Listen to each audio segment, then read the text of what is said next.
ಆಗಿ madam request ಮಾಡಿದಾಗ ಆ ಮೀಟಿಂಗ್ ಗಿಂತ ಮುಂಚೆ ನಿಮ್ಮ ಸಾವಿರಾರು ನೌಕರ ಸಮ್ಮುಖದಲ್ಲಿ ನಿಮ್ಮ ಡಿಮ್ಯಾಂಡ್ ಗಳ ಮನವಿಯನ್ನು ತೆಗೆದುಕೊಳ್ಳುವಂತ ಕೆಲಸವನ್ನ ಮೊಟ್ಟ ಮೊದಲ ಮಾಡಿದ್ದಕ್ಕಾಗಿ ಉಮಾ ಮೇಡಮ್ ಅವರಿಗೆ ನಿಮ್ಮೆಲ್ಲರ ಪರವಾಗಿ ನಾನು ಕೃತಜ್ಞತೆಗಳನ್ನು ಸಲ್ಲಿಸ್ತೇನೆ. ಯಾಕೆಂದ್ರೆ ಸಹಜವಾಗಿ ಗೊತ್ತಿರಲಿ, ಇಲ್ಲಿ ಬಹಳಷ್ಟು ಹೋರಾಟಗಳು ನಡೀತದೆ, ಅನೇಕ ಇಲಾಖೆಗಳ ಹೋರಾಟಗಳು ಎಲ್ಲ ನಡೆದಾಗ ಬಹುಶಃ ಸರ್ಕಾರದ ಇಲಾಖೆ ಪ್ರತಿನಿಧಿಯಾಗಿ ಯಾರು ಕೂಡ ಮನವಿ ತೆಗೆದುಕೊಳ್ಳಿಕ್ಕೆ ಬರುವಂತದ್ದು ಕಷ್ಟ. ಬಹುಶಃ ನಿಮ್ಮ ಇಲಾಖೆಯ ಪ್ರತಿನಿಧಿಯಾಗಿ ಪ್ರಧಾನ ಕಾರ್ಯದರ್ಶಿಗಳು ಬಂದು ಮನವಿ ತೆಗೆದುಕೊಳ್ತಾರೆ ಅಂದ್ರೆ ಬಹುಶಃ ಇವತ್ತಿನಿಂದ ನಮ್ಮ ಯಶಸ್ಸು ಹತ್ರಕ್ಕೆ ಆಗ್ತಾ ಇದೆ ಅನ್ನೋದನ್ನ ಹೇಳಲಿಕ್ಕೆ ಈ ಸಂದರ್ಭದಲ್ಲಿ ನಾನು ಬಯಸ್ತೇನೆ. ಬಹುಶಃ ನಾನು ಮೇಡಮ್ ಅವರಿಗೆ ಈ ಸಂದರ್ಭದಲ್ಲಿ ವಿನಂತಿ ಮಾಡ್ಕೊಳ್ತೇನೆ. ಬಹುಶಃ ಇದು ಗ್ರೂಪ್ ಎನ್ನುವಂತ ಪಿಡಿಒ ಪೋಸ್ಟ್ ಸುಮಾರು 1800 ಹುದ್ದೆಗಳನ್ನ ಅವತ್ತು ಸ್ಟ್ರೈಕ್ ಮಾಡ್ಬೇಕಂದಾಗ ಅವತ್ತಿನ ಮುಖ್ಯಮಂತ್ರಿಗಳು ವಿನಂತಿ ಮಾಡಿ ಸ್ಟ್ರೈಕ್ ವಿಡ್ರಾ ಮಾಡಿ ಒಂದೇ ದಿನದಲ್ಲಿ ಸರ್ಕಾರಿ ಆದೇಶವನ್ನು ಆರ್ಥಿಕ ಇಲಾಖೆ ಮೂಲಕ ಅಪ್ಗ್ರೇಡ್ ಮಾಡಿದ್ದು ಕೂಡ ತಮ್ಗೆಲ್ಲ ಕೂಡ ಗೊತ್ತಿರುವಂತ ವಿಚಾರ. ಹಾಗೆ ಗ್ರಾಮ ಪಂಚಾಯತಿಗಳ ಮೇಲೆ ಲೋಕಾಯುಕ್ತ ಕೇಸ್ಗಳು ಬಹುಶಃ ಅದು ಹಿಂದಿನ 7-8 ವರ್ಷಗಳಿಂದ ಬಂದಾಗ ಅನೇಕ ಅಧಿಕಾರಿ ನೌಕರ ಮೇಲೆ ಲೋಕಾಯುಕ್ತ ಕೇಸ್ಗಳು ಫೈಲ್ ಆಗಿತ್ತು. ಅದನ್ನ ಸರ್ಕಾರ ಸಚಿವ ಸಂಪುಟಕ್ಕೆ ತಂದು ವಿಡ್ರಾ ಮಾಡಿದ್ದು ಕೂಡ ಅವತ್ತು ಹೋರಾಟ ಕಳಿಸಿದ ಕೂಡ ಆ ವಿಡ್ರಾ ಮಾಡಿದ್ದು ಕೂಡ ಈ ಸಂದರ್ಭದಲ್ಲಿ ನೆನಪು ಮಾಡ್ಕೊಳ್ಳಿಕ್ಕೆ ಬಯಸ್ತೇನೆ. ಮೇಡಮ್ ಅವ್ರಿಗೆ ವಿನಂತಿ ಮಾಡ್ಕೊಳ್ತಾನೆ, ಅದು ಪಿಡಿಒಸ್ಗಳು ಇರ್ಬೋದು, ಗ್ರಾಮ ಪಂಚಾಯತ್ ಸೆಕ್ರೆಟರಿ ಗ್ರೇಡ್ 1 ಇರ್ಬೋದು, ಅಕೌಂಟ್ ಅಸಿಸ್ಟೆಂಟ್ ಇರ್ಬೋದು, ಅವರೆಲ್ಲರಿಗೂ ಸಂಬಂಧಪಟ್ಟಂತೆ ಇವತ್ತು ಇರುವಂತಹ ವೃಂದ ನೇಮಕಾತಿ ನಿಯಮಗಳಲ್ಲಿ ಅನೇಕ ಗೊಂದಲಗಳಿದೆ. ಇವತ್ತು CNR ನಿಯಮಗಳನ್ನು ತಿದ್ದುಪಡಿ ಮಾಡಲಿಕ್ಕೆ 10-15 ವರ್ಷಗಳು ಬೇಕಾಗಿಲ್ಲ. ಸರ್ಕಾರ ಮನಸ್ಸು ಮಾಡಿದ್ರೆ ಸಿಂಗಲ್ ವಿಂಡೋ ಸಿಸ್ಟಮ್ ನಲ್ಲಿ ಬಹುಶಃ ಮೇಡಮ್ ಅವ್ರ ಜೊತೆ ಒಂದು ನಿರ್ಣಯಕ್ಕೆ ಮಾಡಿಸಿದ್ದೇವೆ. ಇಮಿಡಿಯೇಟ್ ಆಗಿ 1-2 ತಿಂಗಳಲ್ಲಿ ಸಚಿವ ಸಂಪುಟಕ್ಕೆ ತಂದು ಒಂದು CNR ರೂಲ್ಸ್ ಗಳನ್ನ ಎಲ್ಲ ಸಂಘದ ಮುಖಂಡರನ್ನು ಸೇರಿಸಿ ಏನು ನೌಕರರಿಗೆ ಅನುಕೂಲ ಆಗುತ್ತೆ ಆ ವೃಂದ ನೇಮಕಾತಿ ನಿಯಮಗಳನ್ನ ಮೊಟ್ಟ ಮೊದಲ ಮಾಡಿದ್ರೆ ಎಲ್ಲ ನೌಕರರು ಕೂಡ ಸಂತೋಷವಾಗಿ ಇರ್ತಾರೆ ಅನ್ನುವಂಥದ್ದನ್ನ ಈ ಸಂದರ್ಭದಲ್ಲಿ ತಮ್ಗೆ ಹೇಳಲಿಕ್ಕೆ ನಾನು ಬಯಸ್ತೇನೆ. ಇದ್ರ ಜೊತೆ ವರ್ಗಾವಣೆ ಅನ್ನುವಂತ ಒಂದು ದೊಡ್ಡ ಭೂತ ನಮ್ಮ ಮುಂದೆ ಇದೆ. ಬಹುಶಃ ಚೀಫ್ ಸೆಕ್ರೆಟರಿ ಮೇಡಮ್ ಅವ್ರ ಜೊತೆ ಮಾತಾಡ್ತಾ ರೆವಿನ್ಯೂ ಡಿಪಾರ್ಟ್ಮೆಂಟ್ ಕೂಡ ಇದೇ ಪ್ರಾಬ್ಲಮ್ ಆಗಿದೆ ಅಂತ ಹೇಳಿದಾಗ ಹೇಳಿದ್ರು, RDP ಅವ್ರದ್ದು ಕೂಡ ಇದೇ ಸಮಸ್ಯೆ ಆಗಿದೆ, ಅದನ್ನ ಹಾಗೆ ಹೋಲ್ಡ್ ಮಾಡಿದ್ದೇವೆ. ಒಬ್ರು ಹೆಣ್ಮಗಳು PDO ಸೆಕ್ರೆಟರಿ ಶಿವಮೊಗ್ಗದಿಂದ ಗುಲ್ಬರ್ಗ, ಗುಲ್ಬರ್ಗದಿಂದ ಕಾರವಾರ, ಕೋಲಾರದಿಂದ ಚಾಮರಾಜನಗರಕ್ಕೆ ಹೋದ್ರೆ ಅವ್ರು ಹೆಂಗೆ ಜೀವನ ಮಾಡ್ಬೇಕು ಅನ್ನುವಂತ ಮಾತನ್ನ ಚೀಫ್ ಸೆಕ್ರೆಟರಿ ಅವರು ಕೂಡ ನಮ್ಗೆ ಹೇಳಿದ್ದನ್ನು ಕೂಡ ಹೇಳಲಿಕ್ಕೆ ಬಯಸ್ತಾನೆ. ಇದೆಲ್ಲ ಕೂಡ ಒಂದು ಸಮಸ್ಯೆಗಳು. ಅಧಿಕಾರಿಗಳಿಗಾದ್ರೆ ಸಾಕಷ್ಟು ಸೌಲಭ್ಯಗಳು ಇರ್ತದೆ, ಫೆಸಿಲಿಟೀಸ್ ಗಳಿರ್ತದೆ. ಸಾಮಾನ್ಯ ಸೀದರ್ಜೆ ನೌಕರರಿಗೆ ಆ ಫೆಸಿಲಿಟೀಸ್ ಗಳು ಇರೋದಿಲ್ಲ. ಆ ಕಾರಣಕ್ಕಾಗಿ ಒಂದು ವರ್ಗಾವಣೆ ಕಾಯ್ದೆಯನ್ನು ತರಬೇಕು. ಹೇಗಿರ್ಬೇಕು ವರ್ಗಾವಣೆ ಕಾಯ್ದೆ? ಎಲ್ರಿಗೂ ಕೂಡ ಅನುಕೂಲವಾಗುವಂತಿರಬೇಕು. ಯಾವುದೋ ಒಂದು ಒತ್ತಡಕ್ಕಾಗಿ, ಯಾವುದೋ ಒಂದು ವ್ಯವಸ್ಥೆ ಸಂಚಿಗಾಗಿ ನಮ್ಮ PDOಸ್ಗಳು ಸೆಕ್ರೆಟರೀಸ್ಗಳು ಅನ್ಯ ತಾಲೂಕು, ಅನ್ಯ ಜಿಲ್ಲೆಗಳಿಗೆ ಹೋದ್ರೆ ಅವರ ಮಕ್ಕಳ ಶೈಕ್ಷಣಿಕ, ಕುಟುಂಬ, ಭವಿಷ್ಯ ಮತ್ತೆ ಜೀವನದ ನಿರ್ವಹಣೆ ವ್ಯವಸ್ಥೆಗಳ ಮೇಲೆ ಅತ್ಯಂತ ಕೆಟ್ಟ ಪರಿಣಾಮವನ್ನು ಬೀರುತ್ತೆ ಅನ್ನುವಂಥದ್ದನ್ನು ಕೂಡ ನಾನು ಈ ಸಂದರ್ಭದಲ್ಲಿ ಮಾನ್ಯ ಅಧಿಕಾರಿಗಳ ಗಮನಕ್ಕೆ ತರ್ತೇನೆ. ಈಗಿರುವಂತಹ ಇಂಟರ್ ತಾಲೂಕು ಬೇರೆಗೆ ಹೋಗಬೇಕು. ಆ ತರದ ಏನೇನು ಸುಧಾರಣೆ ಬಹುಶಃ ಯಾಕೆ ಇಷ್ಟು ದಿವಸ ಇರಲಿಲ್ಲ, ಈ ಹೊಸ ಪ್ರಯತ್ನಗಳನ್ನು ಯಾಕೆ ಮಾಡಬೇಕು? ಸುಧಾರಣೆಯ ಭಾಗ ಇದು ಅಲ್ಲ, ಇದು ನೌಕರರ ಆಡಳಿತ ಮತ್ತೆ ಅವರ ಆತ್ಮಸ್ಥೈರ್ಯ ಕುಂದುವಂತ ವ್ಯವಸ್ಥೆಯ ಭಾಗವಾಗಿ ಈ ಕೆಲಸಗಳನ್ನ ಸರ್ಕಾರ ಮಾಡ್ತಾ ಇರೋದನ್ನ ವಿಡ್ರಾ ಮಾಡಬೇಕು ಅನ್ನೋದನ್ನು ಕೂಡ ನಿಮ್ಮೆಲ್ಲರ ಪರವಾಗಿ ನಾನು ವಿನಂತಿಯನ್ನ ಮಾಡ್ತೇನೆ. ಇದ್ರ ಜೊತೆ ಅನೇಕ ಇಲಾಖೆಗಳಲ್ಲಿ ಕೋರ್ಟ್ ಕೇಸಸ್ ಗಳಿದೆ, ಪ್ರಮೋಷನ್ ಗಳನ್ನ ಕೊಡ್ತಾ ಇಲ್ಲ. 2 ವರ್ಷ ನಾವು ಗ್ರೇಡ್ 1800 ಗ್ರೂಪ್ ಬಿ ಕೊಟ್ಟರು ಕೂಡ ಇವತ್ತು ಕೂಡ ಮುಂಬತ್ತಿಗಳು ಸಿಗ್ತಾ ಇಲ್ಲ. ಉದ್ದೇಶಗಳೇನು? ಅದು ಇಚ್ಛಾಶಕ್ತಿಯ ಕೊರತೆ ಏನಿದೆಯಾ ಅನ್ನುವಂಥದ್ದನ್ನ ನಾನು ಸರ್ಕಾರದ ಮಟ್ಟದಲ್ಲಿ ಹೇಳಲಿಕ್ಕೆ ನಾನು ಬಯಸ್ತೇನೆ. ಸಮಸ್ಯೆಗಳೆಲ್ಲ ಕಡೆ ಕೋರ್ಟ್ ಕೇಸ್ ಇದೆ, ಲಿಟಿಗೇಷನ್ಸ್ ಗಳಿರ್ತದೆ, ಸಿವಿಲ್ ಕೋರ್ಟ್,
ಇಷ್ಟೆಲ್ಲ ಒತ್ತಡದಲ್ಲಿ ಅವ್ರು ಕೆಲಸವನ್ನ ಮಾಡ್ತಾ ಇದ್ದಾರೆ.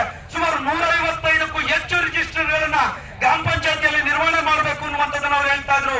ವಾರ್ಡ್ ಸಭೆ ಇರ್ಬೋದು, ಗ್ರಾಮ ಸಭೆ ಇರ್ಬೋದು, ಸ್ಥಾಯಿ ಸಮಿತಿಗಳಿರ್ಬೋದು, ಈ ತರದ 1 ವರ್ಷಕ್ಕೆ 150 ಸಭೆಗಳಲ್ಲಿ ಅವರು ಭಾಗವಹಿಸಬೇಕು ಅಂದ್ರೆ ಒಂದು ಸಭೆ ಬಂದ್ರೆ ಇಡೀ ದಿನ ಟೈಮ್ ಕೂಡ ಅವ್ರಿಗೆ ಹೋಗ್ತದೆ. ಅದ್ರ ಜೊತೆ ಅವ್ರಿಗೆ ತರಬೇತಿಗಳಿಲ್ಲ, ಜೊತೆಗಿರುವಂತಹ ಸಾಫ್ಟ್ವೇರ್ಸ್ ಗಳು ತುಂಬಾ ಸ್ಲೋ ಆಗಿ ವರ್ಕ್ ಮಾಡ್ತಾ ಇದೆ. ಸೊ ಇದೆಲ್ಲದಕ್ಕೂ ಕೂಡ ಪರಿಹಾರಗಳನ್ನ ಸರ್ಕಾರಗಳು ಕೊಡಬೇಕಾಗ್ತದೆ. ಅದ್ರ ಜೊತೆ ನಾನು ಮೊನ್ನೆ CS ಮೇಡಮ್ ಜೊತೆ ಕೂಡ ಮಾತನಾಡಿದ್ದೇನೆ. ಎಲ್ಲರೂ ಕೂಡ ಮೀಟಿಂಗ್ ಗಳನ್ನ ತಗೊಳ್ಳೋದು, ತಾಲೂಕ್ ಪಂಚಾಯತ್ ಅಲ್ಲಿ ಇಒಗಳು ತಗೊಳ್ತಾರೆ, DS ಗಳು ತಗೊಳ್ತಾರೆ, ಚೀಫ್ ಸೆಕ್ರೆಟರಿಗಳು ತಗೊಳ್ತಾರೆ, ಗೌರ್ಮೆಂಟ್ ಅಲ್ಲಿ ತಗೊಳ್ತಾರೆ, ಎಲ್ಲರೂ ಮೀಟಿಂಗ್ ತಗೊಳ್ತಾರೆ ಒಂದೇ ವಿಷಯದ ಮೇಲೆ. ಎಲ್ಲರೂ ವರ್ಚುವಲ್ ಮೀಟಿಂಗ್ ಅಲ್ಲಿ ಬರಬೇಕು. ವಾರಕ್ಕೆ 1 ದಿವಸ ವರ್ಚುವಲ್ ಮೀಟಿಂಗ್ ಗಳನ್ನ ತಗೊಳ್ಳಿ. ನೀವು ಯಾವುದಾದ್ರೂ ಫಿಕ್ಸ್ ಮಾಡಿ ಮೀಟಿಂಗ್ ಗಳಲ್ಲೇ ಸಮಯವನ್ನ ಕಳಿಬೇಕು. ಬಹುಶಃ ನಾನು ಹೇಳಲಿಕ್ಕೆ ಬಯಸ್ತೇನೆ, ಮನೆಯವರು ಜಿಲ್ಲಾಧಿಕಾರಿಗಳು ಒಬ್ರು CS ಸಿಕ್ಕಿದ್ರು. ಯಾರೋ ಒಂದು ಜಿಲ್ಲೆಯವರು ಜಿಲ್ಲಾ ಪಂಚಾಯತ್ CO ಅವರು ಹೇಳಿದ್ರು, ಷಡಾಕ್ಷರಿ ಅವರೇ, ನಾವು ಬರೀ ಜೀವನ ಪೂರ್ತಿ ಬರೀ ಮೀಟಿಂಗ್ ಅಲ್ಲ ಕಾಲ ಕಳಿತೀವಿ, ಸರ್ಕಾರದ ಗಮನಕ್ಕೆ ತಗೊಂಬನ್ನಿದ್ರು. ಬಹುಶಃ ನಿಮ್ಗೆ ಕೂಡ ಸಮಸ್ಯೆಗಳಿದೆ. ಆ ಮೀಟಿಂಗ್ ಗಳಿಗೆ ಸಂಬಂಧಪಟ್ಟಂತೆ ಒಂದು ಇದಿಷ್ಟೇ ಆಡುವಂತ ಒಂದು ಟೈಮ್ ಬಾಂಡ್ ಅನ್ನು ಫಿಕ್ಸ್ ಮಾಡಿ. ಎಸೆನ್ಷಿಯಲ್ ಎಮರ್ಜೆನ್ಸಿಗಳಿದ್ರೆ ಮಾಡಲಿ, ಆದ್ರೆ ನಿರಂತರವಾಗಿ ಒಂದೇ ವಿಷಯದ ಮೇಲೆ ಎಲ್ಲರೂ ಕೂಡ ಮೀಟಿಂಗ್ ಗಳನ್ನು ಮಾಡಿದ್ರೆ ಹಾಗೆ ಪಬ್ಲಿಕ್ ಅಲ್ಲಿ ಕೆಲಸವನ್ನ ಮಾಡ್ಲಿಕ್ಕೆ ಸಾಧ್ಯ ಆಗ್ತದೆ ಅನ್ನೋದನ್ನ ಈ ಸಂದರ್ಭದಲ್ಲಿ ಹೇಳಲಿಕ್ಕೆ ಬಯಸ್ತೇನೆ. ಇದ್ರ ಜೊತೆ ಜನಪ್ರತಿನಿಧಿಗಳ ಒತ್ತಡ, ಅವ್ರು ಕರೆದಾಗ ಹೋಗ್ಬೇಕು, ಮೀಟಿಂಗ್ ಗಳನ್ನ ಅಟೆಂಡ್ ಮಾಡಬೇಕು, ಕೋರ್ಟ್ ಕೇಸ್ ಅಟೆಂಡ್ ಮಾಡಬೇಕು, KDP ಮೀಟಿಂಗ್ ಅಟೆಂಡ್ ಮಾಡಬೇಕು. ಇದ್ರ ಜೊತೆ RTS ಗಳ ಒತ್ತಡಗಳು ಕೂಡ ನಮ್ಮೆಲ್ಲ ಗ್ರಾಮ ಪಂಚಾಯತಿಗಳ ಮೇಲಿದೆ.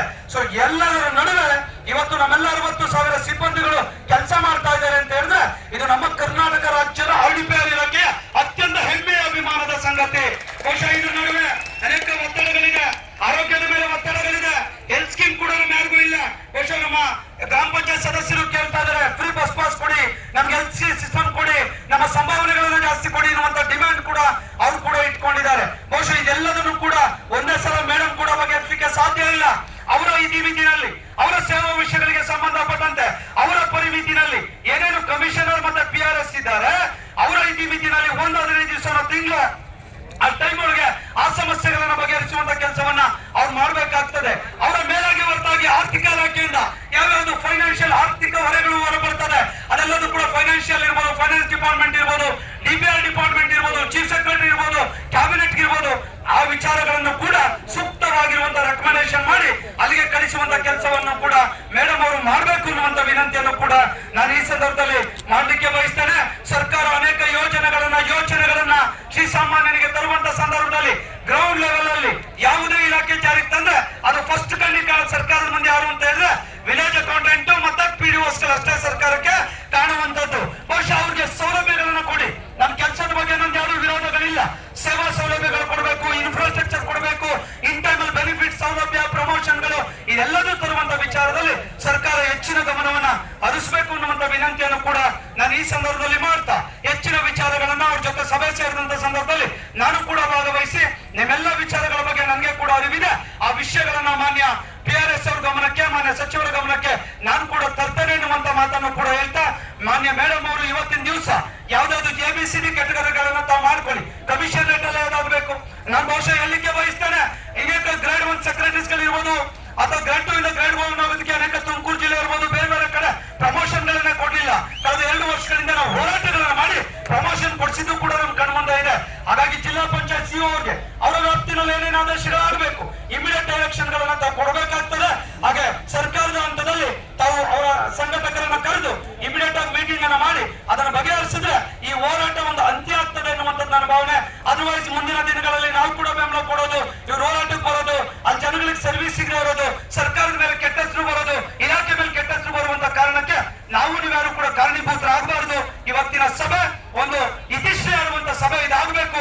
ಈ ಸಭೆಗೆ ಮಾನ್ಯ ಮೇಡಮ್ ಅವರು ಕೂಡ ಬಂದಿರುವಂತದ್ದು ತುಂಬಾ ಸಂತೋಷವನ್ನು ತಂದಿದೆ. ಅವರ ಮಾತುಗಳಲ್ಲಿ ಭರವಸೆ ಮಾತುಗಳನ್ನ ನಾವೆಲ್ಲರೂ ಕೂಡ ಅತ್ಯಂತ ಕಾತುರದಿಂದ ನಿರೀಕ್ಷೆ ಮಾಡ್ತಾ ಇದ್ದೇವೆ ಅನ್ನುವಂತ ಮಾತನ್ನು ಕೂಡ ಈ ಸಂದರ್ಭದಲ್ಲಿ ಹೇಳ್ತಾ, ನಮ್ಮ ರಾಜು ಆರಾಧ್ ಮತ್ತು ಹೋಲ್ ಟೀಮ್ ಅವರೆಲ್ಲರೂ ಕೂಡ ಸೇರಿ ಇವತ್ತು ಒಳ್ಳೆ ಸಂಘಟನೆಯನ್ನ ಮಾಡಿ ಇಲ್ಲಿ ಬಂದಿದ್ದಾರೆ. ನಾವು ಯಾವುದೇ ಸರ್ಕಾರದ ವಿರುದ್ಧ ಧಿಕ್ಕಾರ, ಕೂಗಾಟ ಅಥವಾ ಬೇರೆ ನೆಗೆಟಿವ್ ಆಗಿ ಘೋಷಣೆ ಮಾಡೋದಕ್ಕೆ ನಾವು ಇಲ್ಲಿ ಬಂದಿಲ್ಲ. ಸರ್ಕಾರದ ಮೇಲೆ ಒತ್ತಡದ ತಂತ್ರದ ಭಾಗವಾಗಿ ಇವತ್ತು ನಾವೆಲ್ಲ ಕೂಡ ಇಲ್ಲಿ ಸೇರಿದ್ದೇವೆ ಎನ್ನುವಂಥದ್ದನ್ನು ಮಾತ್ರ ಬಹಳ ಸ್ಪಷ್ಟವಾಗಿ ತಮಗೆ ಕೂಡ ಈ ಸಂದರ್ಭದಲ್ಲಿ ಹೇಳ್ತಾ, ಈ ಹೋರಾಟ ಇಲ್ಲಿಗೆ ಎಂದಾಗಬೇಕು. ಈ ರಾಜ್ಯದಲ್ಲಿ ಯಾವುದೇ ಹೋರಾಟಗಳನ್ನ ಅವಕಾಶಗಳನ್ನು ಕೊಟ್ಟಿಲ್ಲ. ತಮ್ಮ ಸಲಹೆ ತೀರ್ಮಾನಗಳ ಮೇಲೆ ನಮ್ಮ ಮುಂದಿನ ನಿರ್ಧಾರಗಳಿದೆ ಅನ್ನುವಂತ ಮಾತನ್ನು ಕೂಡ ಈ ಸಂದರ್ಭದಲ್ಲಿ ಹೇಳ್ತಾ, ಉಮಾ ಮೇಡಮ್ ಅವರು ಕೂಡ ಬೆಳಗ್ಗೆ ಮಾತಾಡಿದಾಗ ತುಂಬಾ ಪಾಸಿಟಿವ್ ಆಗಿ ಕೂಡ ರೆಸ್ಪಾನ್ಸ್ ಮಾಡಿದ್ದಾರೆ. ಅದು ಖಂಡಿತವಾಗೂ ಕೂಡ ನನಗೆ ಕೂಡ ವಿಶ್ವಾಸ ಇದೆ.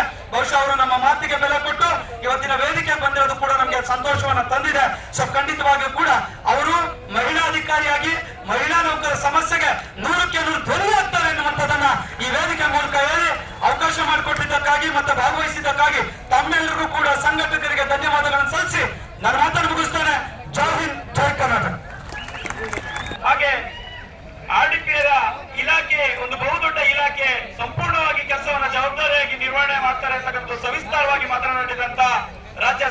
ಸಂಘದ ಅಧ್ಯಕ್ಷ ಉಮಾಮಹಾದೇವಿ ಮೇಡಮ್ ಅವರು ಬಂದಿದ್ದಾರೆ.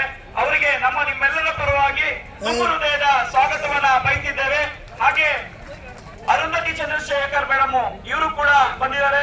ಕಮಿಷನರ್ ಮೇಡಮ್ ರವರು ಇವರಿಗೂ ಕೂಡ ನಮ್ಮ ಎಲ್ಲ ಇಲಾಖೆಯ ಪರವಾಗಿ ತುಂಬ ಹೃದಯದ ಧನ್ಯವಾದಗಳನ್ನು ಸಲ್ಲಿಸ್ತಾ, ನಾವೇನು ಬೇಡಿಕೆಯನ್ನು ಇಟ್ಟಿದ್ದೀವಿ ಈ ಬೇಡಿಕೆಯ ಸವಿಸ್ತಾರವನ್ನ ಪಿಡಿಒ ಸಂಘದ ರಾಜ್ಯ ಖಜಾಂಚಿಯವರಾದಂತಹ ಆತ್ಮೀಯ ಆರ್ಡಿಪಿಎಸ್ ಕುಟುಂಬದ ಎಲ್ಲಾ ಸದಸ್ಯರೇ, ವೇದಿಕೆ ಮೇಲೆ ಇರ್ತಕ್ಕಂತ ಎಲ್ಲಾ ವೃಂದ ಸಂಘದ ರಾಜ್ಯಾಧ್ಯಕ್ಷರೇ, ಪದಾಧಿಕಾರಿಗಳೇ, ಸರ್ಕಾರಿ ನೌಕರ ಸಂಘದ ರಾಜ್ಯಾಧ್ಯಕ್ಷರೇ, ಹಾಗೂ ನಮ್ಮ ಇಲಾಖೆಯ ಪ್ರಧಾನ ಕಾರ್ಯದರ್ಶಿಯವರೇ, ಹಾಗೂ ನಮ್ಮ ಆಯುಕ್ತಾಲಯದ ಮುಖ್ಯ ಆಯುಕ್ತರೇ, ಈ ದಿನ ನಾವು ಮುಖ್ಯವಾಗಿ ಇಲ್ಲಿ ಸೇರ್ತಕ್ಕಂತ ಸನ್ನಿವೇಶ ಸೃಷ್ಟಿಯಾಗಿದ್ದು ಅನೇಕ ಬಾರಿ ಸಭೆಗಳನ್ನ ನಡೆದ ನಂತರ ನಾವು ಏಕಾಏಕಿ ಈ ರೀತಿಯಾದಂತಹ ಹೋರಾಟವನ್ನಾಗಲಿ ಸನ್ನಿವೇಶವನ್ನಾಗಲಿ ನಾವು ಸೃಷ್ಟಿ ಮಾಡ್ಕೊಂಡಿಲ್ಲ. ಆಗಸ್ಟ್ ತಿಂಗಳಲ್ಲಿ ಒಂದು ಸಭೆ ಆಗುತ್ತೆ, ಎಲ್ಲಾ ವೃಂದ ಸಂಘಗಳ ಸಭೆ. ಆ ವೃಂದ ಸಂಘಗಳ ಸಭೆಯಲ್ಲಿ ಎಲ್ಲಾ ಆಶ್ವಾಸನೆಗಳು ಅನ್ನೋದಕ್ಕಿಂತ ಹೆಚ್ಚಾಗಿ ನಮ್ಮ ಹಕ್ಕು ಬಾಧ್ಯತೆಗಳನ್ನ ಒದಗಿಸ್ತೀವಿ, ಸೇವಾ ನಿಯಮಗಳನ್ನ ರೂಪಿಸ್ತೀವಿ ಅಂತ ಆವತ್ತಿನ ಇದರಲ್ಲಿ ರೆಸೊಲ್ಯೂಷನ್ ಆಗಿದೆ. ರೆಸೊಲ್ಯೂಷನ್ಗೆ ಸಂಬಂಧಪಟ್ಟಂತ ನಂತರ 2 ತಿಂಗಳ ಕಾಲ ಸಮಯ ತಗೊಂಡಂತದ್ದು. 2 ತಿಂಗಳ ಆದ ಮೇಲೆ ಅನೇಕ ಬಾರಿ ನಾವು ಅನೇಕ ಸಂದರ್ಭಗಳಲ್ಲಿ ಭೇಟಿ ಮಾಡಿದೀವಿ. ಮಾನ್ಯ ಸಚಿವರನ್ನು ಸಹ ನಾವು ಭೇಟಿ ಮಾಡಿದೀವಿ. ಮಾನ್ಯ ನಮ್ಮ ಪ್ರಧಾನ ಕಾರ್ಯದರ್ಶಿ ಮೇಡಮ್ ಅವರನ್ನು ಭೇಟಿ ಮಾಡಿದೀವಿ. ಹಿಂದೆ ಇದ್ದಂತ ಆಯುಕ್ತರನ್ನು ಸಹ ಭೇಟಿ ಮಾಡಿದೀವಿ. ಅಪರ ಮುಖ್ಯ ಕಾರ್ಯದರ್ಶಿಯವರನ್ನು ಸಹ ಎಲ್ಲರನ್ನು ಸಹ ನಾವು ಭೇಟಿ ಮಾಡಿದ್ವಿ. ನಮ್ಮ ಉದ್ದೇಶ ಇವತ್ತಿನ ದಿನ ಗ್ರಾಮೀಣ ಪ್ರದೇಶದಲ್ಲಿ 60-70% ಅಷ್ಟು ಸರ್ವಿಸ್ ಅನ್ನ ಕೊಡ್ತಕ್ಕಂತ ಆದೇಶಗಳು ಸರ್ಕಾರದಿಂದ ಆಗ್ತಿದಾವೆ. ಅದನ್ನ ನಾವೇ ಕೊಡ್ತಿರಂತದ್ದು. ಇಲ್ಲಿ ಯಾರು ಸೇರಿದೀವಿ ಗ್ರಾಮ ಪಂಚಾಯಿತಿಯ ಎಲ್ಲ ಹಂತದ ನೌಕರರು ನಾವೇ ಒದಗಿಸ್ತಿರತಕ್ಕಂಥದ್ದು. ಅದು ಪಂಚ ನೌಕರು ಇರ್ಬೋದು, ಪಿಡಿಒ ಇರ್ಬೋದು, ಸೆಕ್ರೆಟರಿ ಇರ್ಬೋದು, ಎಸ್ ಟಿ ಇರ್ಬೋದು, ಅವಾಗೆ ಮುಖ್ಯವಾಗಿ ಸದಸ್ಯರು. ಇಷ್ಟೆಲ್ಲ ಇರ್ತಕ್ಕಂತ ಕೆಲಸ ಮಾಡ್ತಕ್ಕಂತ ನಾವು 1993ರ ಕಾಯ್ದೆನಲ್ಲಿ ಏನ್ ರೂಪಿತವಾಗಿದೆ ನಮ್ಮ ಒಂದು ಸಿಬ್ಬಂದಿ ಪ್ಯಾಟ್ರನ್ ಅದೇ ವ್ಯವಸ್ಥೆನಲ್ಲೇ ಇದೆ.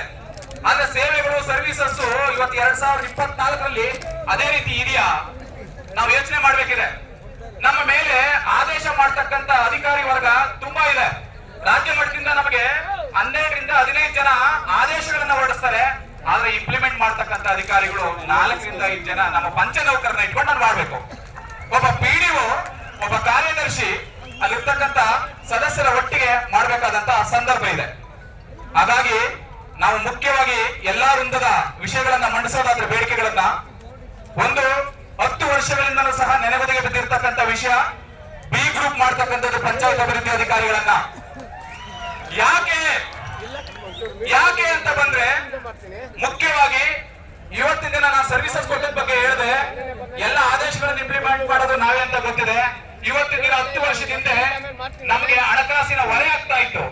ಆದ್ರೆ ಇವತ್ತಿನ ದಿನ ನಾವೆಲ್ಲರೂ ಸಹ ಬಿ ಗ್ರೂಪಿನ ಅಧಿಕಾರಿಯ ವೇತನ ಶ್ರೇಣಿಯನ್ನ ದಾಟ್ಬಿಟ್ಟಿದೀವಿ. ದಾಟಿದ್ದಾಗ್ಲೂ ಸಹ ನಮಗೆ ಆಡಳಿತಾತ್ಮಕವಾದಂತ ಆದೇಶನ ನಾವು ಈ ರೀತಿಯ ವೇದಿಕೆಯಲ್ಲಿ ಕೇಳ್ತಕ್ಕಂತ ಅವಶ್ಯಕತೆ ಇದೆಯಾ? ದಯಮಾಡಿ ನಾವು ಕೇಳ್ತಕ್ಕಂಥದ್ದು ಎಲ್ಲಾ ಸ್ಯಾಲರೀಸ್ ಅನ್ನ ನಾವು ರೀಚ್ ಆಗಿದೀವಿ, ಕೆಲಸ ಮಾಡ್ತಿದೀವಿ, ತಮ್ಮ ಆದೇಶಗಳನ್ನ ಚಾಚು ತಪ್ಪದೆ ಪಾಲನೆ ಮಾಡ್ತಾ ಇದೀವಿ. ಆಗಿದ್ದಾಗಲೂ ಸಹ ನಮ್ಮ ಗ್ರೂಪ್ ಬಿ ಅಂತಕ್ಕಂತಹ 10 ವರ್ಷದ ಬೇಡಿಕೆಯನ್ನ ಈಡೇರಿಸದೇ ಇದ್ರೆ ಮಾನಸಿಕ ಸ್ಥಿತಿ ಇವತ್ತಿನ ದಿನ ಒಂದೇ ಒಂದು ಪ್ರಮೋಷನ್ ಸಿಗ್ತಾ ಇಲ್ಲ. ಪಿಡಿಒಗಳಿಗೆ ಪ್ರಮೋಷನ್ ಸಿಗ್ತಾ ಇಲ್ಲ ಅಂದ್ರೆ ಅಟ್ಲೀಸ್ಟ್ ಅವನ ಮಾನಸಿಕ ಸ್ಥೈರ್ಯ ಕುಂದುತ್ತಾ ಇದೆ ಅಂದಾಗ ಅವನಿಗೆ ಅಟ್ಲೀಸ್ಟ್ ಮಟ್ಟಿಗೆ ಒಂದು ಗ್ರೂಪ್ ಬಿ ಅಂತಕ್ಕಂಥದ್ದು ಏಕಕಾಲದಲ್ಲಿ ಎಲ್ಲಾ ಪಿಡಿಒಗಳನ್ನು ಮಾಡ್ಬೇಕಂತಕ್ಕಂಥ ಮನವಿ 10 ವರ್ಷದಿಂದ ನಡೀತಿದೆ.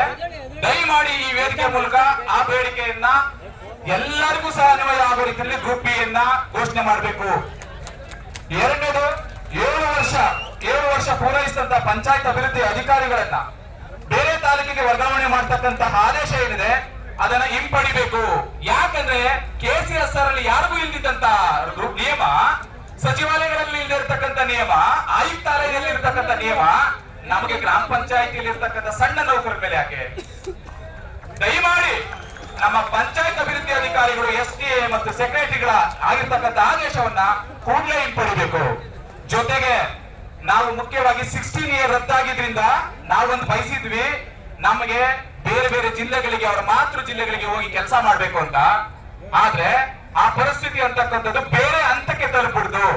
ವರ್ಗಾವಣೆ ಸಂದರ್ಭದಲ್ಲಿ 2800 ಜನ ಪಿಡಿಒಗಳು ವರ್ಗಾವಣೆ ಆದ್ವಿ. ಹಾಗಾಗಿ ನಾವು ಕೇಳ್ತಕ್ಕಂಥದ್ದು ಇಚ್ಛೆ ಇದ್ರೆ ಯಾವುದೇ ನೌಕರನ ಇಚ್ಛೆ ಇದ್ರೆ ಜಿಲ್ಲೆಯಿಂದ ಬೇರೆ ಕಡೆ ಅವನು ಬಯಸಿದ್ರೆ ಮಾತ್ರ ವರ್ಗಾವಣೆ ಮಾಡಿ, ಇಲ್ಲ ಅಂದ್ರೆ ಜಿಲ್ಲೆ ಒಳಗಡೆ ಅವನಿಗೆ ಸ್ಥಳ ನಿರೀಕ್ಷೆಯನ್ನ ಫಿಲ್ ಮಾಡಿ. ಆಮೇಲೆ ಜ್ಯೇಷ್ಠತಾ ಪಟ್ಟಿ ಅಂತಕ್ಕಂಥದ್ದು ಯಾವುದೇ ಇಲಾಖೆನಲ್ಲೂ ಸಹ ಈ ರೀತಿಯಾದಂತಹ ಪರಿಸ್ಥಿತಿ ಇಲ್ಲ. 14 ವರ್ಷಗಳಿಂದ ನಮ್ಮ ಜ್ಯೇಷ್ಠತಾ ಪಟ್ಟಿ ಅಂತಕ್ಕಂಥದ್ದು ನೆನೆಗುದಿಗೆ ಬಿದ್ದಿದೆ. ಈ ಒಂದು ಜ್ಯೇಷ್ಠತಾ ಪಟ್ಟಿನೇ ಆಗಿಲ್ಲ ಅಂದ್ರೆ 600 ಪೋಸ್ಟ್ ಏನ್ ಖಾಲಿ ಇದಾವೆ, ನಾವ್ ಯಾರು ಅದನ್ನ ಪಡೀಲಿಕ್ಕೆ ಆಗ್ತಕ್ಕಂತ ಸಂದರ್ಭದಲ್ಲಿ ಇದ್ದೀವಿ.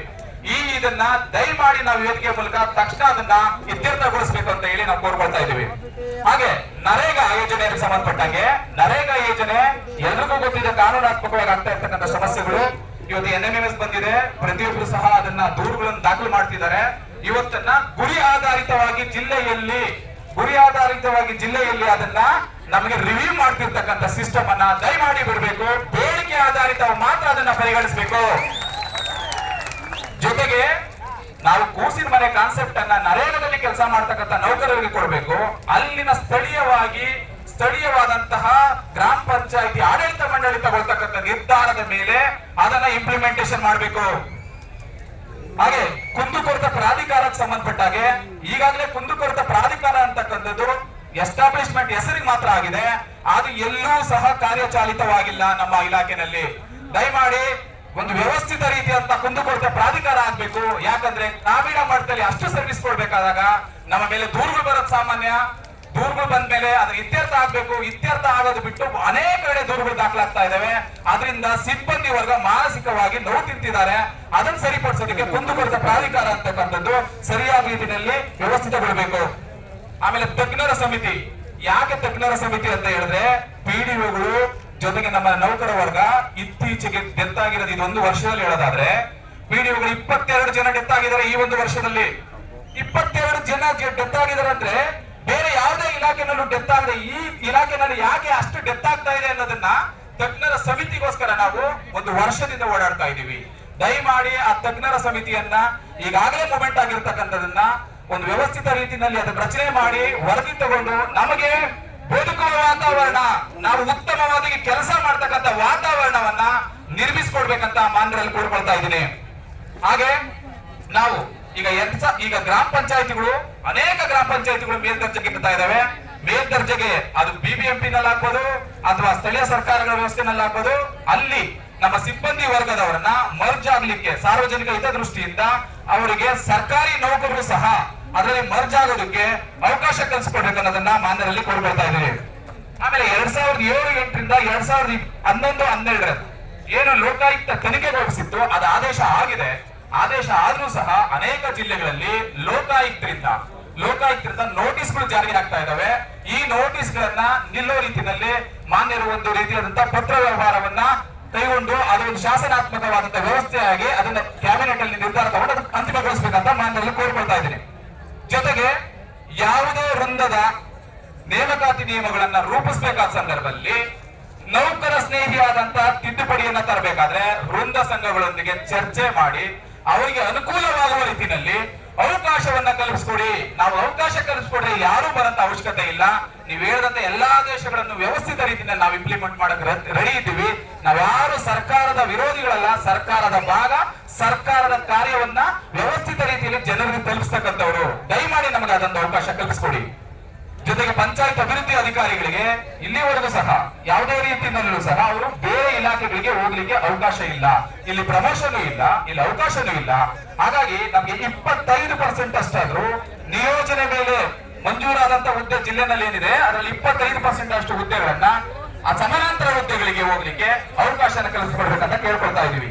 ಆಮೇಲೆ ವಸತಿ ಇಲಾಖೆಯಲ್ಲಿ ಸಹಾಯಕ ನಿರ್ದೇಶಕರ ಹುದ್ದೆ ಆಲ್ರೆಡಿ ಸೃಜನೆ ಆಗೋದಕ್ಕೆ ಫೈಲ್ ಮೂವ್ಮೆಂಟ್ ಆಗಿದೆ.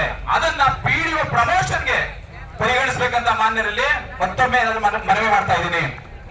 ಜೊತೆಗೆ ಇನ್ನು ಪಂಚ ನೌಕರರು ನಮ್ಮ ಆಧಾರ ಸ್ತಂಭಗಳವರು ಗ್ರಾಮ ಪಂಚಾಯತ್ ಅವ್ರು ಇಲ್ಲ ಅಂದ್ರೆ ನಮ್ದು ಯಾವುದೇ ಕೆಲಸನೂ ಸಹ ಆಗಲ್ಲ.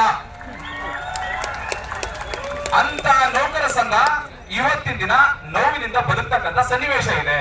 ಅದಕ್ಕೆ ಮುಖ್ಯ ಕಾರಣ ಅವರ ವೇತನ ಶ್ರೇಣಿ ಮತ್ತು ಸೇವಾ ಹಿರಿತನದಲ್ಲಿ ಆಗದೆ ಇರತಕ್ಕಂಥದ್ದು. ಇಲ್ಲಿವರೆಗೂ ಸಹ ಇವತ್ತು ಒಬ್ಬ ವ್ಯಕ್ತಿ ಕೆಲಸಕ್ಕೆ ಸೇರಿದ್ರು ಸಹ ಅಷ್ಟೇ ವೇತನ ಕೊಡ್ತೀವಿ. ನೆಕ್ಸ್ಟ್ ಅವನು 20 ವರ್ಷ ಸರ್ವಿಸ್ ಮಾಡಿದ್ರು ಸಹ ಅಷ್ಟೇ ವೇತನ ಕೊಡ್ತೀವಿ. ಅವನ ಸೇವಾ ಹಿರಿತನವನ್ನ ಪರಿಗಣಿಸದೆ ಅವನಿಗೆ ವೇತನ ಕೊಡೋದು ಎಷ್ಟು ಮಟ್ಟಿಗೆ ನ್ಯಾಯಸಮ್ಮತ? ದಯಮಾಡಿ ಅದನ್ನ ಪರಿಶೀಲಿಸಿ ಆದೇಶವನ್ನು ಒಳಪಡಿಸಬೇಕು. ಇಎಸ್ಐ ಮತ್ತು ಪಿಎಫ್ ಇದನ್ನ ಸ್ಪಷ್ಟವಾದಂತ ನಿರ್ದೇಶನ ಕೊಟ್ಟು ವ್ಯವಸ್ಥಿತ ರೀತಿಯಲ್ಲಿ ರಾಜ್ಯದಾದ್ಯಂತ ಎಲ್ಲಾ ನೌಕರಿಗೂ ಸಹ ತಲುಪುವ ರೀತಿಯಲ್ಲಿ ವ್ಯವಸ್ಥೆ ಆಗಬೇಕು. ಹಾಗೆ ಗ್ರಾಮ ಪಂಚಾಯಿತಿ ಆರೋಗ್ಯ ವಿಮೆಯನ್ನ ಈಗಾಗಲೇ 50,000 ಅಂತ ಹೇಳಿ ಇದ್ ಮಾಡಿರ್ತಕ್ಕಂಥದ್ದನ್ನ 5 ಲಕ್ಷಕ್ಕೆ ಆರೋಗ್ಯ ವಿಮೆಗೆ ಘೋಷಣೆ ಆಗ್ಬೇಕು ಎಲ್ಲಾ ನೌಕರಿಗೂ ಸಹ, ಪಂಚ ನೌಕರರಿಗೆ. ಆಮೇಲೆ SDA ಮತ್ತು ಗ್ರೇಡ್ 1 ಸೆಕ್ರೆಟರಿಗಳಿಗೆ ನೇರ ನೇಮಕಾತಿ ಆಗೋದ್ರಿಂದ ಅವರಿಗೆ ಪ್ರಮೋಷನ್ ಪ್ರಮಾಣ ಕಡಿಮೆ ಆಗುತ್ತೆ. ಪ್ರಮೋಷನ್ ಪ್ರಮಾಣ ರೇಷಿಯೋ ಅನ್ನೋದನ್ನ ಇನ್ಕ್ರೀಸ್ ಮಾಡ್ಬೇಕಂತ ಹೇಳಿ ಸಹ ಕೋರ್ಕೊಳ್ತಾ ಇದ್ದೀನಿ. ಜೊತೆಗೆ ಪಂಚ ನೌಕರ ನಿವೃತ್ತಿ ವೇತನದ ನಿವೃತ್ತಿ ಉಪಧನ ಏನಿದೆ 60 ತಿಂಗಳ ವೇತನದ ಮೊತ್ತವಾಗಿ ಉಪಧನ ನೀಡಬೇಕು. 60 ತಿಂಗಳು ಅಷ್ಟು ಅವರ ವೇತನವನ್ನ ಉಪಧನ ಕೊಡ್ಬೇಕಂತ ಹೇಳಿ ಆ ನೌಕರು ಸಹ ಕೋರ್ಕೊಳ್ತಾ ಇರತಕ್ಕಂಥದ್ದು ಅವರ ಪರವಾಗಿ. ಹಾಗೆ ಈಗ ಏಕಕಾಲದಲ್ಲಿ ಗ್ರಾಮ ಪಂಚಾಯಿತಿಗಳಲ್ಲಿ ವ್ಯವಸ್ಥಿತ ರೀತಿಯಲ್ಲಿ ಅಥವಾ ಕೆಲವೊಂದು ರೀತಿಯಾದಂತಹ ಆಡಳಿತಾತ್ಮಕ ಮಂಡಳಿ ತೆಗೆದುಕೊಳ್ಳತಕ್ಕಂಥ ನಿರ್ಧಾರದಲ್ಲಿ ನೌಕರರ ನೇಮಕಾತಿ ಆಗಿದೆ. ಇನ್ನು ಅನುಮೋದನೆ ಆಗಿರತಕ್ಕಂತ ನೌಕರರು ಬಹಳಷ್ಟು ಜನ ಇದ್ದಾರೆ. ಅವರು ಸಹ ಬಹಳಷ್ಟು ಜೀವನ ಕಟ್ಕೊಳ್ಬೇಕಿದೆ. ಅವರು ನಮ್ಮ ಇದರಲ್ಲಿ ಕಾಂಟ್ರಿಬ್ಯೂಷನ್ ಇದೆ. ಎಲ್ಲರಿಗೂ ಸಹ ಏಕಕಾಲದಲ್ಲಿ ಅನುಮೋದನೆ ಕೊಡಬೇಕು. ದ್ವಿತೀಯ ದರ್ಜಾ ಲೆಕ್ಕ ಸಹಾಯಕರು ಇದರಲ್ಲಿ ಸಹ ಡಿಇಒಗಳನ್ನ ನೇಮಕ ಮಾಡ್ಕೊಳ್ಳೋದಕ್ಕೆ ಅವಕಾಶ ಕಲ್ಪಿಸಿಕೊಡ್ಬೇಕು. ಮತ್ತು ಗ್ರೇಡ್ 2 ಪದೋನ್ನತಿಯನ್ನ 100% ಅಷ್ಟು ಹೆಚ್ಚಿಸಬೇಕು. 100ಕ್ಕೆ 100% ಅಷ್ಟು ಕಾರ್ಯದರ್ಶಿ ವೃಂದ 2 ನಲ್ಲಿ ಅವಕಾಶ ಕಲ್ಪಿಸಿಕೊಟ್ರೆ ಕೆಳಭಾಗದಲ್ಲಿರ್ತಕ್ಕಂತಹ ಬಿಲ್ ಕಲೆಕ್ಟರ್ಗೆ ಎಲ್ಲರಿಗೂ ಸಹ ಅವಕಾಶ ಸಿಗುತ್ತೆ. ಜೊತೆಗೆ ಗ್ರಾಮ ಪಂಚಾಯತಿಯಲ್ಲಿ ಕರವಸೂಲಿಗಾರರು, ಡೇಟಾ ಎಂಟ್ರಿ ಆಪರೇಟರ್ಗಳು ಈಗ ಆಲ್ರೆಡಿ ಏನಿದ್ದಾರೆ ಒಮ್ಮೆ ಆದ್ರೂ ಸಹ ಜಿಲ್ಲಾ ಮಟ್ಟದಲ್ಲಿ ಅವರಿಗೆ ಅನುಮೋದನೆ ಕೊಟ್ಟು ಅವರನ್ನ ಇರ್ತಕ್ಕಂತಹ ಪೋಸ್ಟ್ ಗಳನ್ನ ಫಿಲ್ ಮಾಡ್ಬೇಕಂತ ಹೇಳಿ ಸಹ ಕೋರ್ಕೊಳ್ತಾ ಇದ್ದಾರೆ. ಆಮೇಲೆ ಮರಣ ಹೊಂದಿದಾಗ 10,000 ಸಹಾಯಧನ ನೀಡ್ತಿದ್ದು ಅದನ್ನ 1,00,000ಕ್ಕೆ ಹೆಚ್ಚು ಮಾಡಬೇಕು ಅಂತ ಹೇಳಿ ಸರ್ಕಾರಿ ಆದೇಶ ಮಾಡ್ಬೇಕನ್ನೋ ಸಹ ಮನವಿ ಇದೆ. ವಾಟರ್ ಮ್ಯಾನ್ ನೀರ್ಗಂಟೆಗಳಿಗೆ ವಾರಕ್ಕೆ 1 ದಿನ ರಜೆಯನ್ನ ನಿಗದಿಪಡಿಸಬೇಕಂತಕ್ಕಂಥ ಒಂದು ಬೇಡಿಕೆ ಇದೆ. ಸ್ವಚ್ಛತೆ ಮಾಡ್ತಕ್ಕಂಥ ಸಂದರ್ಭದಲ್ಲಿ ಅಗತ್ಯ ವಸ್ತುಗಳನ್ನ ಪೂರೈಸಲು ಸರ್ಕಾರ ಆದೇಶ ಮಾಡ್ಬೇಕಂತಕ್ಕಂಥ ಒಂದು ಬೇಡಿಕೆ ಇದೆ. ಕರವಸೂಲಿಗಾರರು, clerk and data entry operator ಅವರು ಒಳಗಿನ ನೇರ ನೇಮಕಾತಿಯಲ್ಲಿ SDA ವೃಂದಕ್ಕೆ ಪದೋನ್ನತಿ ಹೊಂದಬೇಕಾದ್ರೆ 75% ಹೆಚ್ಚು ಮಾಡಬೇಕು. 75% ಅಷ್ಟು ನಮ್ಮ ಒಂದು ಪ್ರಮೋಷನ್ಗೆ ಅವಕಾಶ ಕಲ್ಪಿಸಬೇಕಂತಕ್ಕಂಥ ಬೇಡಿಕೆ ಇದೆ. ಹಾಗೆ ಗ್ರೇಡ್ 1 ಕಾರ್ಯದರ್ಶಿಗಳಿಗೆ ಸಂಬಂಧಪಟ್ಟ ಹಾಗೆ ಒಂದು ಈಗ ಆಲ್ರೆಡಿ ನಮ್ಮ ಒಂದು ಗ್ರೇಡ್ 1 ಕಾರ್ಯದರ್ಶಿಗಳ ರಾಜ್ಯ ವೃಂದದ ಒಂದು ಜ್ಯೇಷ್ಠತಾ ಪಟ್ಟಿ 2 ದಿನದ ಹಿಂದೆ ರಿಲೀಸ್ ಆಗಿದೆ. ಅದನ್ನ ಎಲ್ಲ ಪರಿಶೀಲನೆ ಮಾಡಿ ಅವರಿಗೆ ತಕ್ಷಣ ಏನ್ ಖಾಲಿ ಇದಾವೆ ಅವುಗಳಿಗೆ ಕಾಲಮಿತಿಯೊಳಗೆ ಮುಂಬಡ್ತಿಯನ್ನ ಅಂತ ಹೇಳಿ ಕೋರ್ಕೊಳ್ತಾ ಇದೀವಿ. ಜೊತೆಗೆ ಗ್ರೇಡ್ 1 ವೃಂದದಿಂದ PDO ವೃಂದಕ್ಕೆ ಪ್ರಮೋಷನ್ ರೇಷಿಯೋವನ್ನ 35% ಇಂದ 60%ಗೆ ಹೆಚ್ಚು ಮಾಡ್ಬೇಕಂತಕ್ಕಂಥ ಬೇಡಿಕೆ ಇದೆ. 7 ವರ್ಷ ಇದು ಕಾಮನ್ ಆಗಿರ್ತಕ್ಕಂಥದ್ದು. 7 ವರ್ಷ ಅಂತಕ್ಕಂಥದ್ದು ಎಲ್ಲ SDA, PDO ಮತ್ತು ಕಾರ್ಯದರ್ಶಿಯವರಿಗೆ ಅನ್ವಯ ಆಗ್ತಕ್ಕಂಥದ್ದು. ಯಾರನ್ನೂ ಸಹ ತಾಲೂಕಿಂದ ಈಗ ಆದೇಶ ಆಗಿರ್ತಕ್ಕಂಥ ಪ್ರಕಾರ ವರ್ಗಾವಣೆ ಮಾಡಬಾರ್ದು, ಹಿಂಪಡಿಬೇಕಂತಕ್ಕಂಥ ಬೇಡಿಕೆ ಇದೆ. ಹಾಗೆ ಈಗ ಆಲ್ರೆಡಿ ಗ್ರೇಡ್ 2 ಅವರ ಕಾರ್ಯದರ್ಶಿಗಳಿಗೆ ಸಂಬಂಧಪಟ್ಟಾಗೆ ಏಕಕಾಲದಲ್ಲಿ ಎಲ್ಲ ಈಗೇನ್ ಖಾಲಿ ಇದಾವೆ, ಖಾಲಿ ಇರ್ತಕ್ಕಂತಹ ಗ್ರೇಡ್ 2 ಕಾರ್ಯದರ್ಶಿಗಳಿಗೆ ಬಿಲ್ ಕಲೆಕ್ಟರ್ ಇವುಗಳಲ್ಲಿ ಪ್ರಮೋಷನ್ ಆಗಬೇಕು. ಗ್ರೇಡ್ 2 ಇಂದ ಗ್ರೇಡ್ 1ಗೆ ಏಕಕಾಲದಲ್ಲಿ ರಾಜ್ಯದಾದ್ಯಂತ ಏಕ ಬಾರಿಯಲ್ಲೇ ಪ್ರಮೋಷನ್ ಅನ್ನ ಫಿಲ್ ಮಾಡಬೇಕು ಅಂತಕ್ಕಂಥ ಬೇಡಿಕೆ ಇದೆ. ಆಮೇಲೆ ರಾಜ್ಯ ಮಟ್ಟದ ಜ್ಯೇಷ್ಠತಾ ಪಟ್ಟಿಯನ್ನ ಕೈ ಬಿಡಬೇಕು ಅಂತಕ್ಕಂಥ ಒಂದು ಬೇಡಿಕೆ ಸಹ ಗ್ರೇಡ್ 2 ಕಾರ್ಯದರ್ಶಿಗಳಲ್ಲಿದೆ. ಗ್ರೇಡ್ 2 ಕಾರ್ಯದರ್ಶಿ ಇಂದ ಗ್ರೇಡ್ 1ಗೆ ಆಗ್ಬೇಕಾದ್ರೆ 80% ಅಷ್ಟು 33 ಇದೆ ಈಗ ಪ್ರೆಸೆಂಟ್, ಅದು 80% ಅಷ್ಟಿಗೆ ಪ್ರಮೋಷನ್ ರೇಷಿಯೋ ಇನ್ಕ್ರೀಸ್ ಆಗ್ಬೇಕಂತಕ್ಕಂಥ ಬೇಡಿಕೆ ಇದೆ. 5,000ಕ್ಕಿಂತ ಹೆಚ್ಚಿಗೆ ಇರತಕ್ಕಂತಹ ಗ್ರೇಡ್ 1 ಪಂಚಾಯತಿಗಳಲ್ಲಿ ಮೇಲ್ದರ್ಜೆಗೆ ಏರಿಸಬೇಕು ಅಂತಕ್ಕಂಥ ಬೇಡಿಕೆ ಇದೆ. ಮೇಲ್ದರ್ಜೆಗೆ ಏರಿಸತಕ್ಕಂತಹ ಇದು 3-4 ವರ್ಷಗಳಿಂದ ಹಂಗೆ ನೆನೆಗುದಿಗೆ ಬಿದ್ದಿದೆ. ಗ್ರಾಮ ಪಂಚಾಯತಿಗಳನ್ನ ಗ್ರೇಡ್ 1 ಗ್ರಾಮ ಪಂಚಾಯತಿಗಳಂತ ಹೇಳಿ ಅವುಗಳನ್ನ ಉನ್ನತೀಕರಣ ಮಾಡ್ತಕ್ಕಂಥ ಫೈಲು ಬಹಳಷ್ಟು ದಿನಗಳಿಂದ ಪೆಂಡಿಂಗ್ ಇದೆ. ದಯಮಾಡಿ ಅದನ್ನ ಕ್ಲಿಯರ್ ಮಾಡಿದ್ರೆ ಇದು ಒಂದು ಪ್ರಮೋಷನ್ಗೆ ಅನುಕೂಲ ಆಗ್ತದೆ. ಗ್ರೇಡ್ 2 ಕಾರ್ಯದರ್ಶಿ ಒಂದು ಕರವಸೂಲಿಗಾರರು ಮಾಡಿದಂತ ಸರ್ವಿಸ್ ಅಲ್ಲಿ 235 ಆದೇಶದ ಪ್ರಕಾರ ಹಳೆ ಪಿಂಚಣಿ ಯೋಜನೆಗೆ ಇಂದಿನ ಸರ್ವಿಸ್ ಆಧಾರದ ಮೇಲೆ ಈ ಹಳೆ ಪಿಂಚಣಿ ಯೋಜನೆಯನ್ನ ಜಾರಿ ಮಾಡ್ಬೇಕಂತಕ್ಕಂಥ ಒಂದು ಬೇಡಿಕೆ ಇದೆ. ಗ್ರೇಡ್ 1 ಕಾರ್ಯದರ್ಶಿ ಹುದ್ದೆಗೆ 1 ಬಾರಿ ಜಿಲ್ಲಾ ಮಟ್ಟದಲ್ಲೇ ಪ್ರಮೋಷನ್ ಕೊಡಬೇಕು ಅಂತಕ್ಕಂತಹ ಮತ್ತೊಂದು ಬೇಡಿಕೆ ಇದೆ ಗ್ರೇಡ್ 2 ಇಂದ ಗ್ರೇಡ್ 1ಗೆ. ಜೊತೆಗೆ ಗ್ರೇಡ್ 2 ಕಾರ್ಯದರ್ಶಿ ಮತ್ತು ದ್ವಿತೀಯ ದರ್ಜೆ ಲೆಕ್ಕ ಸಹಾಯಕರ ಜ್ಯೇಷ್ಠತೆ ಪಟ್ಟಿಯನ್ನ ಜಿಲ್ಲಾ ಮಟ್ಟದಲ್ಲಿ ಮಂಡಿಸಬೇಕಂತ ಹೇಳಿ ಅವ್ರದ್ದು ಒಂದು ಬೇಡಿಕೆಯನ್ನ ಮಂಡಿಸಿದ್ದಾರೆ. ಜೊತೆಗೆ ಅಕೌಂಟೆಂಟ್ ಸಂಬಂಧಪಟ್ಟ ಹಾಗೆ ಅಕೌಂಟೆಂಟ್ ಅಷ್ಟೇ ಮುಖ್ಯವಾಗಿರ್ತಕ್ಕಂಥದ್ದು ಗ್ರಾಮ ಪಂಚಾಯಿತಿಯಲ್ಲಿ ಇರ್ತಕ್ಕಂತಹ ಅಕೌಂಟ್ಗಳನ್ನ ದ್ವಿತೀಯ ದರ್ಜೆ ಲೆಕ್ಕ ಸಹಾಯಕರನ್ನ ಗ್ರೇಡ್ 1 ಗ್ರಾಮ ಪಂಚಾಯಿತಿಗಳಿಗೆ ಪ್ರಥಮ ದರ್ಜೆ ಲೆಕ್ಕ ಸಹಾಯಕರಾಗಿ ಲೆಕ್ಕ ಸಹಾಯಕರ ಹುದ್ದೆಯನ್ನು ಸೃಜನೆ ಮಾಡ್ಬೇಕಂತಕ್ಕಂಥದ್ದು ಮತ್ತು ಮುಂಬಡ್ತಿ ಕೊಡ್ಬೇಕಂತಕ್ಕಂಥ ಒಂದು ಬೇಡಿಕೆ ಇದೆ. ಮತ್ತು ತಾಲೂಕ್ ಪಂಚಾಯಿತಿ ಮತ್ತು ಜಿಲ್ಲಾ ಪಂಚಾಯಿತಿಗಳಲ್ಲಿ ಪ್ರಥಮ ದರ್ಜೆ ಲೆಕ್ಕ ಸಹಾಯಕರ ಹುದ್ದೆಗಳಿಗೆ ನಮ್ಮ ದ್ವಿತೀಯ ದರ್ಜೆ ಲೆಕ್ಕ ಸಹಾಯಕರನ್ನ ಕನ್ಸಿಡರ್ ಮಾಡ್ಬೇಕಂತಕ್ಕಂಥ ಬೇಡಿಕೆ ಇದೆ. ಮುಂಬಡ್ತಿ ಮತ್ತು ನೇರ ನೇಮಕಾತಿ ಮೂಲಕ ಆಯ್ಕೆಯಾಗಿ ಸುಮಾರು 10 ವರ್ಷಗಳಿಂದ ಕರ್ತವ್ಯ ನಿರ್ವಹಿಸ್ತಾ ಇರ್ತಕ್ಕಂಥವ್ರಿಗೆ ಏಕಕಾಲದಲ್ಲಿ 100% ಅಷ್ಟು ಬಡ್ತಿಯನ್ನ ಗ್ರೇಡ್ 1 ಕಾರ್ಯದರ್ಶಿಗೆ ನೀಡಬೇಕಂತಕ್ಕಂಥ ಬೇಡಿಕೆಯನ್ನ ಮಂಡಿಸಿದ್ದಾರೆ. ಜೊತೆಗೆ ಇನ್ನು ಗ್ರಾಮ ಪಂಚಾಯಿತಿ ನಮ್ಮ ಎಲ್ಲರೂ ಸಹ ಬೆಳೆಗೆ ನಾವ್ ಯಾವುದೇ ನಿರ್ಧಾರ ತಗೊಳ್ಬೇಕಾದ್ರೂ ಸಹ ಗ್ರಾಮ ಪಂಚಾಯಿತಿ ಸದಸ್ಯರು ಆಡಳಿತ ಮಂಡಳಿ ಹೊರತಾಗಿ ನಾವ್ ಯಾವುದನ್ನು ಸಹ ರೂಪಿಸೋದಕ್ಕೆ ಬರೋದೂ ಇಲ್ಲ. ಕಾನೂನಲ್ಲಿ 73 ಅಮೆಂಡ್ಮೆಂಟ್ ಅಲ್ಲಿ ಅದು ಅವಕಾಶನೂ ಇಲ್ಲ. ಅಂತಹ ಒಂದು ಬೇಡಿಕೆಗಳಲ್ಲಿ 73ನೇ ತಿದ್ದುಪಡಿ ಬೇಡಿಕೆಯಲ್ಲಿ ಸ್ಪಷ್ಟವಾಗಿ ಕೇಳಿರ್ತಕ್ಕಂಥವು ನಮ್ಮ ಗ್ರಾಮ ಪಂಚಾಯಿತಿಯನ್ನ ವ್ಯವಸ್ಥಿತ ರೀತಿಯಲ್ಲಿ ನಮ್ಮ ಸ್ವಯಂ ಆಡಳಿತ ನಡೆಸೋದಕ್ಕೆ ಏನ್ ಬೇಕೋ ಅದನ್ನ ನಮ್ಮ ಅಧ್ಯಕ್ಷರು ವ್ಯಕ್ತಪಡಿಸಿದ್ದಾರೆ. ಅದರ ಪ್ರಕಾರ ಸಂವಿಧಾನದ ಪ್ರಕರಣ 243G ಮತ್ತು ಕರ್ನಾಟಕ ಗ್ರಾಮ ಸ್ವರಾಜ್ ಪಂಚಾಯತ್ ರಾಜ್ ಅಧಿನಿಯಮ 1993ರ ಪ್ರಕರಣ 58(4) ಪ್ರಕಾರ ಗ್ರಾಮ ಪಂಚಾಯಿತಿ ಸ್ವಯಂ ಸರ್ಕಾರಗಳಾಗಿ ಕರ್ತವ್ಯ ನಿರ್ವಹಿಸಬೇಕಾದ್ರೆ ಪ್ರಕರಣ 58 ಮತ್ತು 60 ಮತ್ತು 1ನೇ ಅನುಸೂಚಿಯ ಜವಾಬ್ದಾರಿಯನ್ನ ನಿರ್ವಹಣೆ ಮಾಡಬೇಕಾದ್ರೆ ಕಡ್ಡಾಯವಾಗಿ ಜವಾಬ್ದಾರಿ ನಕ್ಷೆಯನ್ನ ಗ್ರಾಮ ಪಂಚಾಯಿತಿ ಹಂತದಲ್ಲಿ ರೂಪಿಸಬೇಕು. ಗ್ರಾಮ ಪಂಚಾಯಿತಿ ನಕ್ಷೆ ರೂಪಿಸೋದ್ರ ಜೊತೆನಲ್ಲಿ ಅಧಿಕಾರ, ಹಣಕಾಸು, ಮಾನವ ಸಂಪನ್ಮೂಲ ಮತ್ತು ಜವಾಬ್ದಾರಿಯನ್ನ ನಿರ್ವಹಣೆ ಮಾಡೋದಕ್ಕೆ ಸ್ವತಂತ್ರವನ್ನ ಗ್ರಾಮ ಪಂಚಾಯಿತಿಗಳಿಗೆ ವರ್ಗಾಯಿಸಬೇಕು. ಹಾಗೂ ನೇಮಕವಾಗಿರುವ ವರ್ಗಾವಣೆಯಾಗಿ ಬಂದಿರತಕ್ಕಂಥ ಅಧಿಕಾರಿಗಳು ಪಂಚಾಯತ್ ಅಧಿಕಾರಿಗಳಾಗಿರ್ಬೇಕು, ಉತ್ತರದಾಯಿತ್ವವನ್ನ ಹೊಂದಿರಬೇಕು. ಎರಡನೇದು ಕಚೇರಿ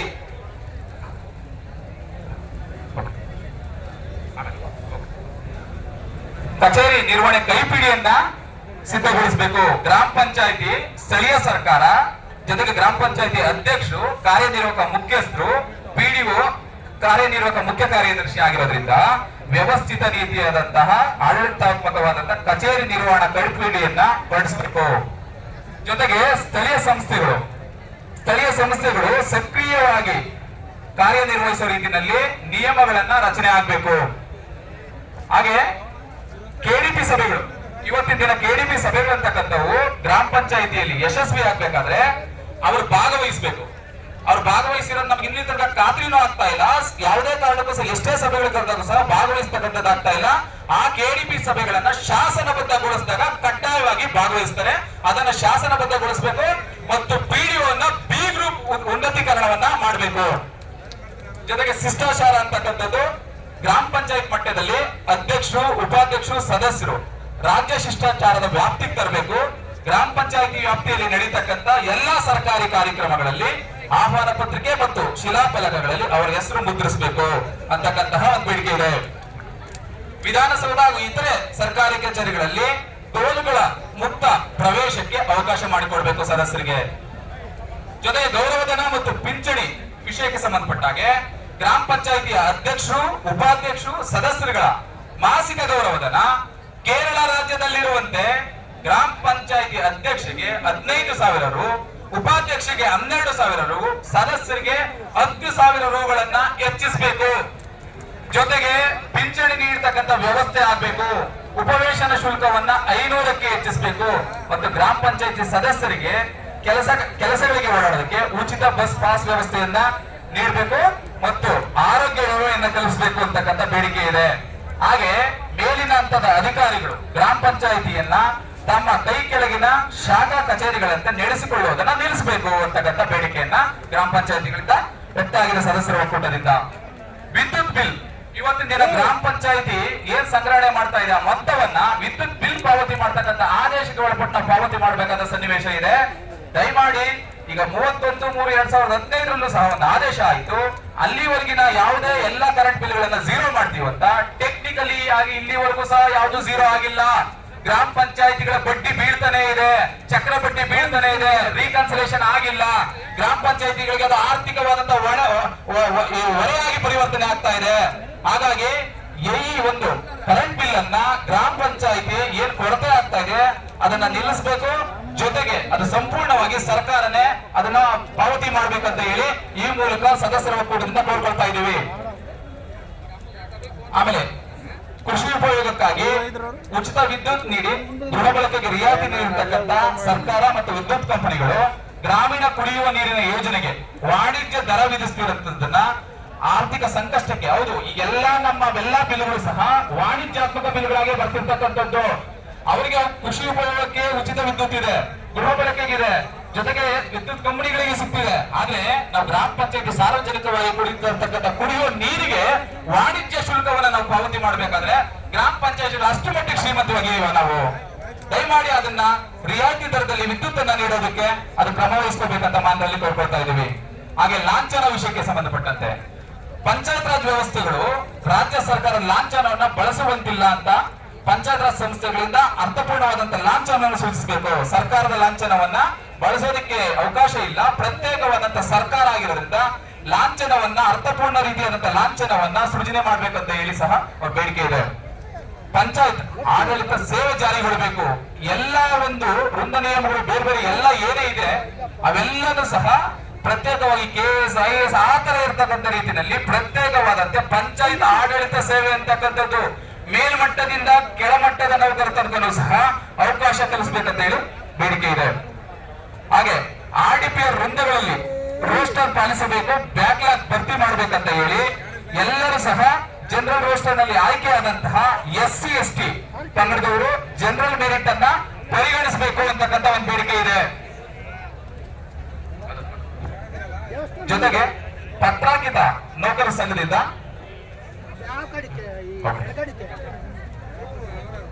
ಸಮಗ್ರವಂತ 12 ವರ್ಷಗಳಿಂದ ಇಲಾಖೆನಲ್ಲಿ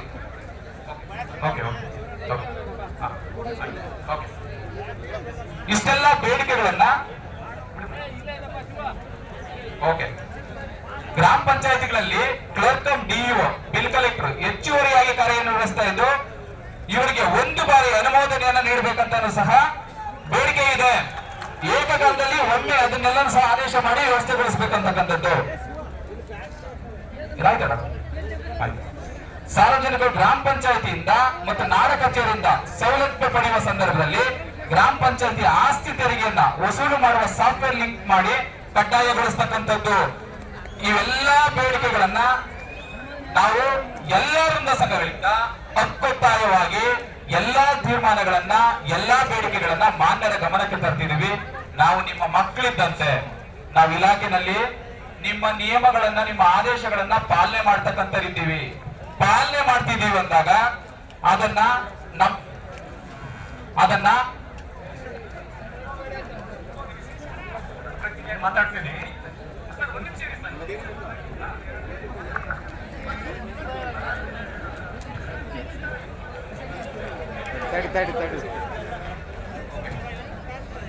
ಈಗ ನೀವು ಹೇಳಿದ್ರೆ ಇಷ್ಟಂತ ಕೊಡೋದು 2 ಬಾರಿ